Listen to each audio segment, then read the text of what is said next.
नमस्कार दोस्तों। आज हम बात करेंगे ऐसी बीमारी के बारे में जो हमारे आसपास बहुत से व्यक्तियों को होती है, परंतु वो इस बीमारी के बारे में बताने से शर्माते हैं, डॉक्टर के पास जाने में घबराते हैं और खुद से ही अपनी नॉलेज के से ही इलाज लेते रहते हैं, जिसकी वजह से उनको ये बीमारी जो है दिनों दिन बढ़ती जाती है और वो इस बीमारी से तंग होते हैं। इस बीमारी का नाम है पाइल्स यानी बवासीर। बवासीर भी एक अन्य बीमारियों की तरह ही एक बीमारी है जिसका पूर्णतः इलाज उपलब्ध है। इसको अगर आप अपने चिकित्सक के पास जाकर के अच्छी सलाह लेंगे और उसके बताए गए अनुसार सारी आप अगर आहार विहार, खाने पीने की चीज़ें और दवाइयाँ लेंगे तो आप इसके पूर्णतः इलाज इसका उपलब्ध है। इससे घबराने की, डरने की कोई आवश्यकता नहीं है। पाइल्स जो है वो महिलाओं और पुरुषों में दोनों में सामान्यतः एक बराबर पाई जाती है। ये नहीं है कि ये किसी आयु वर्ग में या किसी व्यक्ति या महिला में या पुरुष में ज़्यादा पाई जाती है। महिलाओं और पुरुषों में 50-50% इसका रेशो रहता है लगभग। और पहले के ज़माने में तो ये रहता था कि लगभग 50 साल से अधिक उम्र के लोगों में ये पाइल्स की तकलीफ ज़्यादा पाई जाती थी। परंतु आजकल के खान पान और रहन सहन और लाइफस्टाइल जो अभी गड़बड़ हो गया है, जिसकी ज़्यादा बैठे रहने की वजह से, जिसकी वजह से क्या है कि ये बीमारी जो है वो 18 साल से लेकर के 30 साल के युवाओं में भी बहुत अधिक पाई जाती है। पाइल्स नाम दिया गया है कि गुदा द्वार के आसपास खून की नसों के गुच्छे होते हैं। ये खून की नसों के गुच्छे जब समय के अनुसार जब सूजन आ जाती है इनमें और जब ये फूल जाते हैं तो इनको पाइल्स या बवासीर का नाम दिया जाता है। अम्यूनता देखा गया है कि अगर किसी के माता पिता को या परिवार में ये तकलीफ है तो उसको ये तकलीफ होने के चांस ज़्यादा रहते हैं। इसका मुख्यतः संबंध अपने खान पान, अपने रहन सहन से ज़्यादा है। सामान्यतः व्यक्ति सोचता है कि अगर उसके मल में ब्लड आ रहा है या खून आ रहा है तो ये सोचता है कि उसको पाइल्स की तकलीफ हो गई है, परंतु ये नहीं है। बहुत सी बार बहुत सी तकलीफ़ों में मल में खून आता है। सामान्यतः देखा गया है कि 100 में से 10 बार अगर किसी व्यक्ति के मल में खून आता है तो वो और भी तकलीफ़ें हो सकती हैं, जिसमें मल द्वार का कैंसर हो सकता है, मल द्वार का इन्फेक्शन हो सकता है, एक मल द्वार के अंदर अल्सर हो सकते हैं उसकी वजह से, या मल द्वार के अंदर कोई मास डेवलप हो गया हो या पॉलिप हो गया उसकी वजह से ये तकलीफ़ें मल द्वार में खून आना संभव है। आज हम बात कर रहे हैं पाइल्स या बवासीर के बारे में। क्या इसके कारण हैं, कितने इसके प्रकार हैं, इसकी क्या जांच हो सकती है और इसका क्या इलाज हो सकता है, इन सभी को जानने के लिए कृपया वीडियो अंत तक देखें। पाइल्स या बवासीर मुख्यतः 2 प्रकार के होते हैं, एक इंटरनल पाइल्स और एक एक्सटर्नल पाइल। इंटरनल पाइल्स जिसमें ये होता है कि जो मस्से हैं, जो खून की नसों के गुच्छे हैं, जब मल त्याग करता है व्यक्ति तो वो नीचे आ जाते हैं और मल त्याग होने के बाद वो स्वतः ही मल द्वार में चले जाते हैं। एक होता है एक्सटर्नल पाइल। एक्सटर्नल पाइल्स में व्यक्ति को दर्द बहुत होता है, उसके बैठने उठने चलने में परेशानी होती है, इसके साथ खून आना, और इसके साथ जब खून आता है तो कई बार मस्सों के अंदर खून जमा हो जाता है, जिसको थ्रोम्बस मास बोलते हैं। ये स्वतः ही ठीक भी हो सकता है, कई बार इसमें तकलीफ ज़्यादा होने की वजह से इसको इमरजेंसी में डॉक्टर को दिखाना भी पड़ सकता है, इसका ऑपरेशन भी किया जा सकता है। एक्सटर्नल पाइल्स में जो मस्से हैं वो जब मल त्याग करने के दौरान बाहर तो आ जाते हैं पर वो अंदर नहीं जाते हैं, वो बाहर ही लटकते रह जाते हैं। पाइल्स या बवासीर के मुख्यतः कारण होते हैं मल त्याग करने समय अत्यधिक जोर लगाना, मल या कब्ज होना या मल का कड़ा होना, खाने में रेशे या फाइबर की कमी होना, और अत्यधिक वजन या मोटापा होना, वजन उठाने जिन व्यक्तियों का काम ज़्यादा वजन उठाने का रहता है।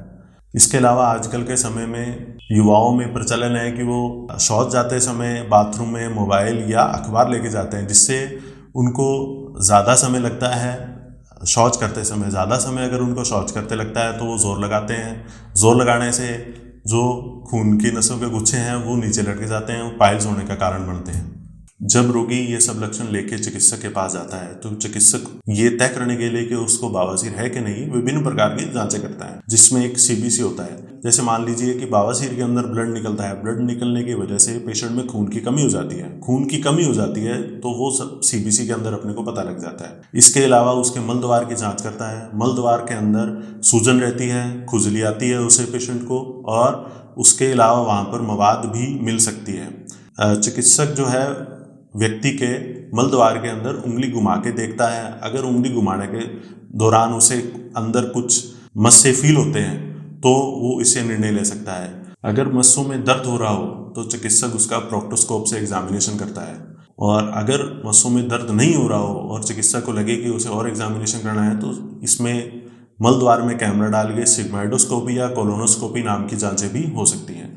इन सभी जांचों से चिकित्सक को पता लग जाता है कि कितने मस्सें अंदर हैं, उन मस्सों का क्या आकार है, कि वो व्यक्ति को किसी ऑपरेशन की ज़रूरत है कि वो दवाइयों के इलाज से ही ठीक हो सकता है। घबराइए नहीं, आम बीमारी की तरह ही पाइल्स का इलाज उपलब्ध है। चिकित्सक ये सब एग्जामिनेशन करने के बाद फिर अब इलाज की बारी। इलाज की अगर हम बात करें तो बवासीर के इलाज में मुख्यतः आता है कि एक टब में गुनगुना पानी डालिए, उसके अंदर लगभग 10 से 20 ml एंटीसेप्टिक लिक्विड या डेटॉल डालिए और आप नमक का प्रयोग भी कर सकते हैं और उसमें बैठ के आप बवासीर या मस्सों या मलद्वार का सिकताव कर सकते हैं। उससे इसको हीट थेरेपी बोलते हैं। इससे दर्द में और सूजन में निजात मिलती है। इसी के साथ एक कोल्ड थेरेपी होती है। कोल्ड थेरेपी के अंदर भी आइस पैक के द्वारा मलद्वार का सिकताव किया जा सकता है। खाने में जैसे अगर फाइबर की या रेशे की कमी होती है तो तकरीबन एक जो मील है उसमें 20 से 30% भाग फाइबर या रेशे का होना चाहिए। फाइबर या रेशे युक्त खाने में हम दलिया खा सकते हैं। इसके अलावा हम खाने में हरी पत्तेदार सब्जियां, छिलके युक्त फल ये खा सकते हैं। अगर मरीज को कब्ज की शिकायत है तो कब्ज मुख्यतः इसका कारण कब्ज होता है। कब्ज दूर करने के लिए उसको चिकित्सक की सलाह के अनुसार जो दवाई बता रहा है उस दवाई का प्रयोग करना चाहिए। और इसके अंदर अगर वो व्यायाम कर रहा है, जैसे व्यायाम में कहीं जिम में अगर वो कोई वेट उठाता है, वेट उठाते दौरान अत्यधिक जब वो जोर लगाता है तो जोर लगाने से मलद्वार पर जोर पड़ता है, उस दौरान भी पाइल्स होने की शिकायत रहती। तो इसको भी जो जिम ट्रेनर है उसकी सलाह के अनुसार करना चाहिए। रोजाना वजन के अनुसार 20 किलो वजन के ऊपर 1 लीटर पानी जरूर पीना चाहिए। तो यानी अगर कोई व्यक्ति 60 किलो का है उसको 3 से लेकर 4 लीटर पानी रोजाना पीना चाहिए। मुख्यतः आजकल की प्रैक्टिस में देखने में आ रहा है कि मरीज व्यक्ति पानी बहुत कम पीते हैं। पानी कम पीने की वजह से उनको पेट युक्त बहुत सारी बीमारियां होती हैं और बताया मुख्यतः देखा भी गया है कि बहुत सी बीमारियों की जड़ पेट से ही शुरू होती है। खाने में अगर अपन घर में हमारे पास इसबगोल है तो इसबगोल को गर्म पानी के साथ 1 से 2 चम्मच सुबह और शाम आप ले सकते हैं, जो हमारे पेट को पूर्णतः साफ करके मल को बांध के पेट को साफ करने का कार्य करता है। इसके अलावा खाने में मिर्च, मसाले, तेल बहुत कम, फैट फ्री डाइट और हाई प्रोटीन डाइट ये सब अपना खाने में आहार विहार बदल के हम पाइल्स से मुक्ति पा सकते हैं। ये सब करने के बाद भी अगर व्यक्ति को 3 से लेकर 7 दिन के अंदर राहत नहीं मिलती है तो उसको चिकित्सक की सलाह जरूर लेनी चाहिए।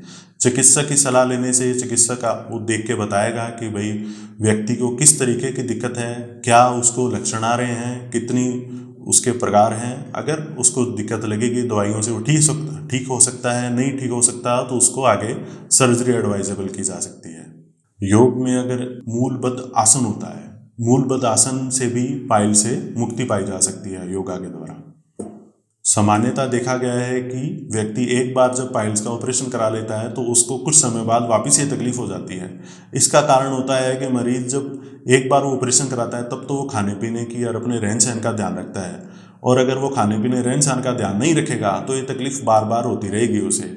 खाने पीने और रहन सहन का ध्यान रखने के लिए उसे जो बताए गए हैं पॉइंट्स, जिसमें खाने में हरे पत्तेदार सब्जियां और छिलके वाले फल और खाने में रेशे या फाइबर का इस्तेमाल ज़्यादा और पानी ज़्यादा से ज़्यादा पीना, अगर वो इस चीज़ों का और मिर्च, मसाला, तेल, इन चीज़ों का अगर वो ध्यान रखेगा तो उसको आगे जा कर के पेट उसका ठीक रहेगा, कब्ज नहीं होगी तो पाइल्स की समस्या होने का चांस बहुत कम है। मेरे द्वारा अभी तक बताई गई जानकारी में आपको यही बताया गया है कि जब तक आप अपने खान पान, रहन सहन और आहार विहार में सुधार नहीं करेंगे, जब तक ये तकलीफ आपको एक बार तो आपका इलाज हो जाएगा पर ये आपको आगे आने वाले समय ताउम्र के लिए तंग कर सकती है। जब तक आप अपने खाने पीने, रहन सहन में और सुधार नहीं करेंगे, जब तक ये तकलीफ आपको तंग करेगी। इसके सुधार करने के लिए आपको कम मिर्च मसाले के तेल, सब्जियां ये चीज़ खानी है और ख़ास करके व्यायाम और योग का काफ़ी ध्यान देना है। जो रोज़ाना आधे से लेकर पौना घंटे तक चलना ज़रूर है, व्यायाम करना है, योग का सहारा लीजिए। इसके अलावा अगर आपको कोई और जानकारी चाहिए आप आकर के मुझसे मिल सकते हैं। मेरे को अपनी रिपोर्ट्स आप व्हाट्सएप पर सेंड कर सकते हैं। व्हाट्सएप पर आप मेरे से अपने कोई बीमारी के बारे में सलाह ले सकते हैं। अगर आप मेरे द्वारा दी गई ये सभी जानकारियों से अभी तक संतुष्ट हैं तो कृपया वीडियो को लाइक करें, चैनल को सब्सक्राइब करें, बेल आइकन को दबाएं, जिससे आने वाली वीडियोस की नोटिफिकेशन आपको सबसे पहले मिल पाए। और किसी ज़रूरतमंद व्यक्ति को ये वीडियो ज़्यादा से ज़्यादा शेयर करें ताकि उसको अपनी बीमारी से निजात पाने के लिए सहायता मिल सके। धन्यवाद।